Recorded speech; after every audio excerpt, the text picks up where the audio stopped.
Olá, seja bem-vindo ao Cantinho Teológico. Nós vamos dar algumas dicas para que você possa fazer o seu estudo e, sobretudo, aprender as línguas originais, tanto o hebraico quanto o grego koiné. Nós temos diversos recursos disponíveis na internet de forma gratuita e legal.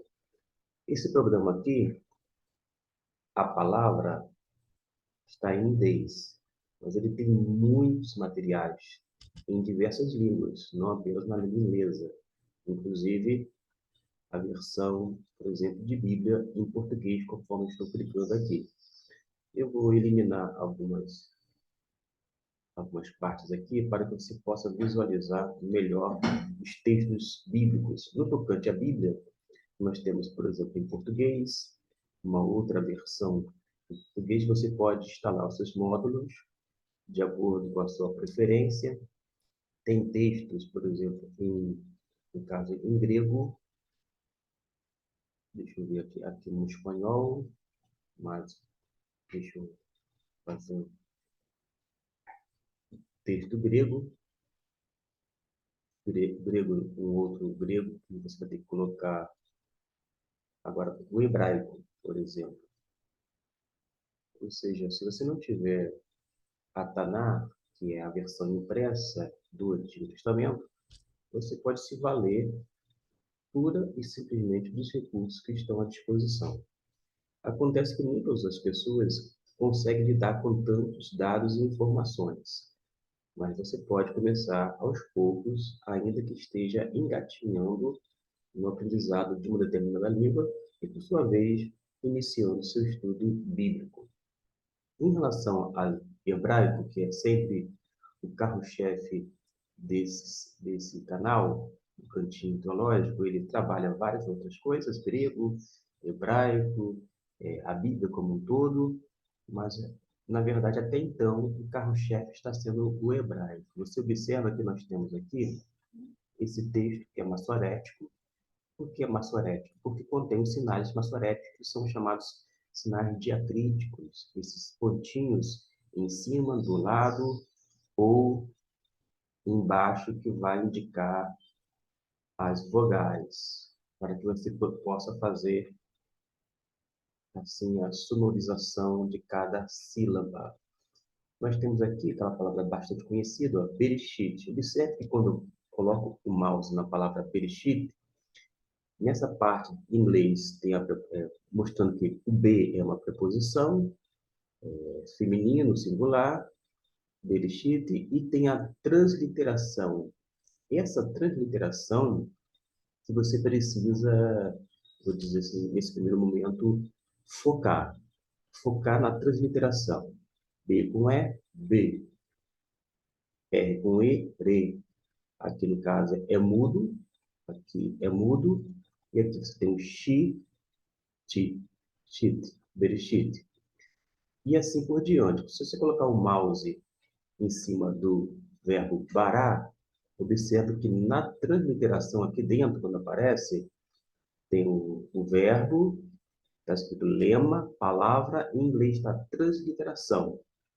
Bará é a forma que você vai transliterar e, da mesma forma, pronunciar.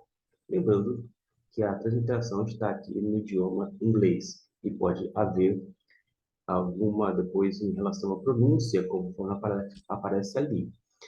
Nós temos aqui Elohim. Uma pequena noção do inglês, você já consegue fazer. Ó, como é que pronuncia aqui? Ó? It, a transliteração. Mostra que ele está ali com o objetivo de marcar o objeto direto do verbo, no caso. Aqui não está do verbo, mas a ideia do verbo.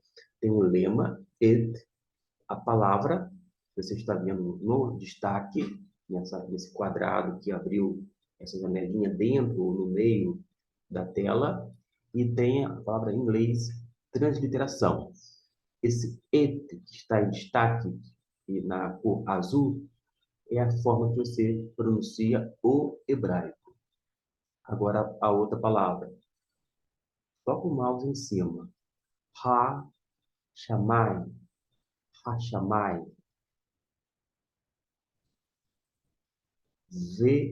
it. Lembrando que, no caso aqui, esse W em inglês, ele pode ter tanto o som de U quanto o som de V. Por exemplo, na palavra Walt Disney. Walt Disney começa com o W. Você pode ler Washington, o Washington. Mas aqui você vai ter um som do VAV, logo vai ser um som de V. V, it, né? O E, it. Depois, nós temos, depois do V, it, colocando o mouse em cima, você vai ter o artigo, a classe morfológica, substantivo feminino singular, o lema, eretz. Você observa que o lema, ou seja, o tema, ou a temática, é eretz, mas vai sofrer uma mutação quando tem um artigo na frente, o artigo ha. Esse ha é um artigo, mas aí você não vai pronunciar ha-eretz, e sim ha-aretz. A modificaçãozinha. E a transliteração aparece depois, embaixo do destaque aqui, palavra. Versículo 2, o mesmo procedimento. V, já estou indo para a transliteração. V-ha-aretz. V-ha-aretz. O próprio texto já lhe dá. Aqui, hayatá. Hayatá.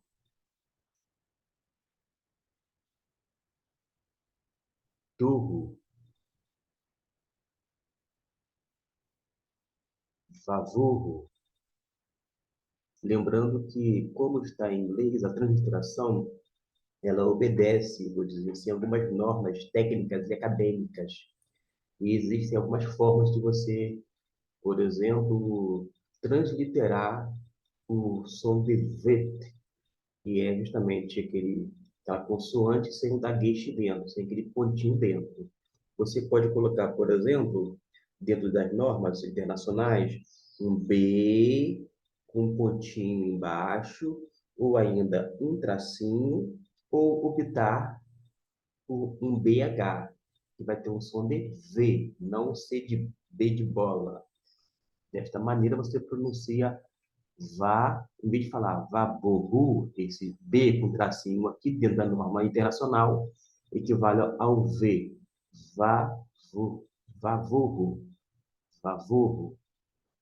Você vai fazendo o ajuste necessário à medida que você for aprendendo. Uma outra palavra depois de eu coloquei turro, favorro, desculpa, favorro. Agora, ver, rocher, verrocher. Você vai para a próxima. Al, al. Esta aqui, penei. Aqui, no caso, na transliteração, colocou penei. Tem pessoas que no final pronuncia, como tem um aqui o serê e o iod, tem profissionais gramáticos que pronuncia o som penei. Outros não. Outros falam penei. Agora, se você quer marcar, ou seja, se você quer gravar na sua mente que termina com iod, embora você, ao visualizar, você vai detectar isto, mas você pode pronunciar al-penei.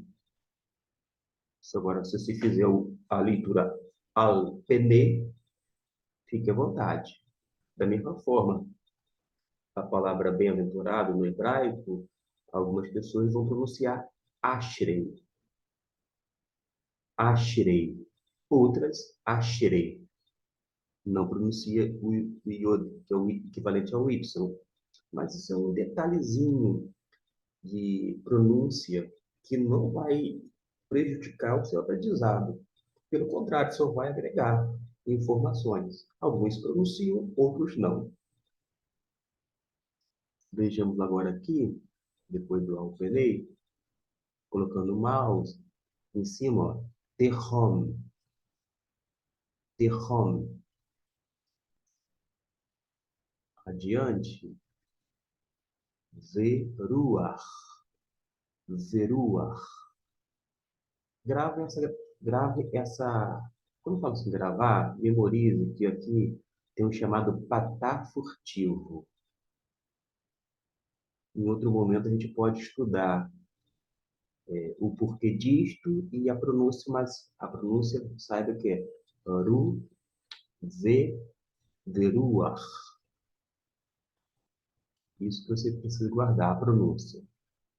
Não é veru, não é veru, ha, e sim veruach. Aqui nós temos a palavra Deus. Ó, no inglês, se você tiver uma noção básica, a primeira informação está dizendo que é um substantivo masculino plural.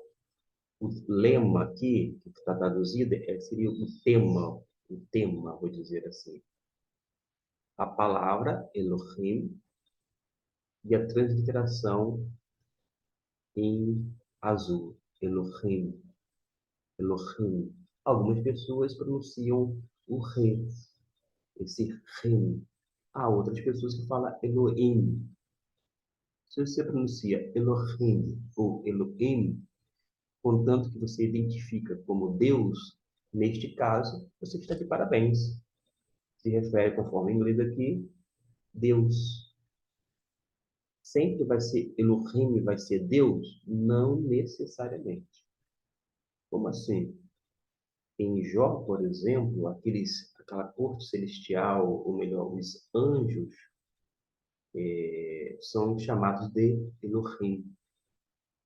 Ora, vai haver Elohim numa referência aos deuses, ora, a pessoa de Deus, no sentido de ser o Adonai, ora, aos seres angelicais. Não é tão fácil assim. Pode ser anjos, isso mesmo. Tudo vai depender do texto e contexto. Ah, eu pensei que Elohim era sempre Deus. Sim e não. Vai depender do contexto. Não é que é complicadíssimo. Quando você conhecer um pouquinho a questão, não apenas análise morfológica, sintática, e etc e tal, você vai ter uma compreensão melhor. Vamos para a outra palavrinha. Essa aqui em destaque, ó, que eu destaquei agora aqui, quando eu coloco o mouse, aparece isso aqui, ó. É um verbo no PL, do particípio feminino singular. O lema está em vermelho, a palavra todinha, e abaixo a transliteração no destaque em azul.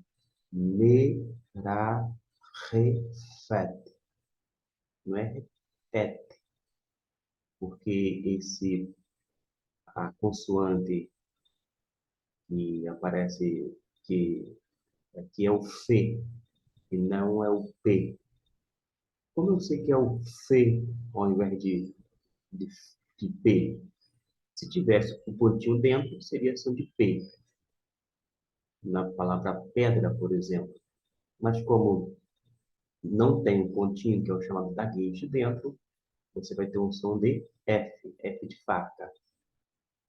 Então você vai pronunciar Merafet, Merafet. Esse rei é mais raspado, mas aqui eu não vou fazer tanto esforço na pronúncia, porque eu chamo isso de preciosismo. Para quem vai falar um hebraico moderno, que é outros 500, ele vai ter que falar, claro, da melhor forma possível, com maior exatidão. Aqui visa somente a leitura e identificação. Novamente, al, e aqui está ali na pronúncia, penei. Você pode mencionar penei ou penei, fique à vontade. Eu falo al penei. E termino o versículo 2, ha, mai. Hamai. Essa pronúncia, não estou falando que, eu não vou aqui adotar o tom de pronúncia certa, pronúncia errada. Eu já ouvi professores e até judeus pronunciando a Torá e fala Hamaim, Hamaim, outros falam Hamai. Eu não estou aqui para dizer essa pronúncia está certa, essa pronúncia está errada. Acontece o seguinte, quando eu bato o olho, eu, Gustavo Luiz, eu estou vendo que tem um Ra, que é o artigo. Depois tem um M e tem um A, ma. Eu sei que tem o iode em cima e o hirik embaixo. Então, o iode é Y e o hirik é o som de I. A gente não pronuncia I. A gente pronuncia I. Se for tentar ser mais exato, I. Agora, e o M, esse M, Ha, você pode pronunciar Hamai, Hamai. Agora, se você quiser marcar, quando fala marcar, é identificar cada uma das consoantes e vogais e falar na sua leitura, tá, gente? Hamaim. Qual é a dificuldade? Nenhuma. Se a pessoa ouve você, porventura, falar Hamaim e ela se incomoda, ela que se retire da sua presença. Porque se a pessoa sabe ler desta forma, quem é o outro para dizer assim, ah, não tem que ser feito dessa forma, e sim da forma que eu gosto, ou que eu prefiro? Gente, cada qual com a sua leitura. Não estou falando de uma leitura exata. Existem palavras oxítonas, paroxítonas, a situação, mas acontece que aqui visa tão somente o quê? A leitura de uma língua que não é mais falada, não é utilizada para a conversação. Esses dois pontos aqui, como já mostrei em vídeos anteriores, servem para indicar que o versículo termina aqui. E aqui no versículo 1, o versículo termina aqui. Agora, uma observação que eu bati o olho aqui, nesse destaque, M com A, ma, temos um mem com o kametz, é o A longo aqui. Veja bem, M com A, ma.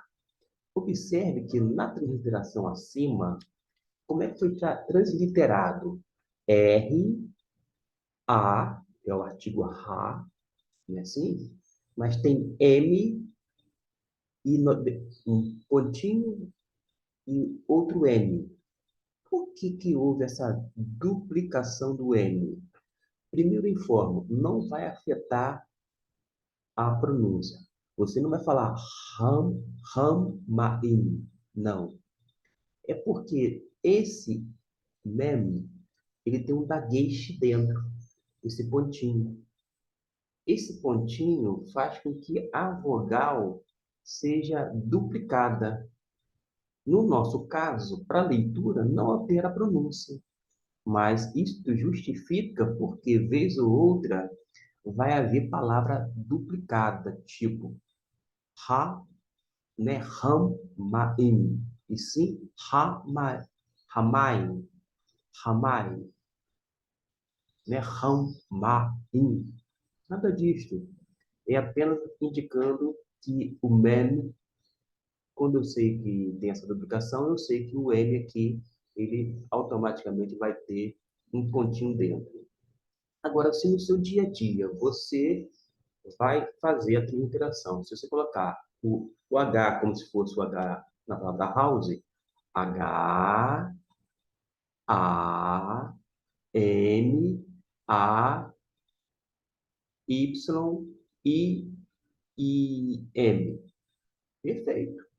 Você vai pronunciar Hamaim, ou se desejar, a pronúncia é sua, Hamaim. Você marcou. Beleza. Agora, você não é obrigado a colocar dois M, mas saiba esta informação. Quando tem, neste caso aqui, um dagueche dentro, duplica na transliteração. Dentro da academia, geralmente faz essa duplicação da palavra, mas não altera na pronúncia. Isso aconteceu em outras, como deixa eu ver aqui, em outros casos, mas aqui eu chamo esse destaque de uma forma bem específica. Pelo menos esse caso aqui, a gente já tem essa informação, a duplicação, mas não altera a pronúncia. Então, se você não tem a Tanakh, o Antigo Testamento, pode baixar no seu computador, no seu PC, notebook, esse, esse programa de Word, e você vai ter acesso a vários módulos de Bíblia, de dicionários, tanto em inglês quanto em outros idiomas, inclusive português, espanhol, línguas que você pode, de vez ou outra, se valer das informações contidas. Fica aí esta dica, porque se você não tem recurso financeiro para comprar livros e mais livros, não é motivo para você não se dedicar ao ensino. Eis aí a minha dica, o meu incentivo, e qualquer dúvida, você pode entrar em contato comigo. Deus o abençoe. Até o próximo vídeo.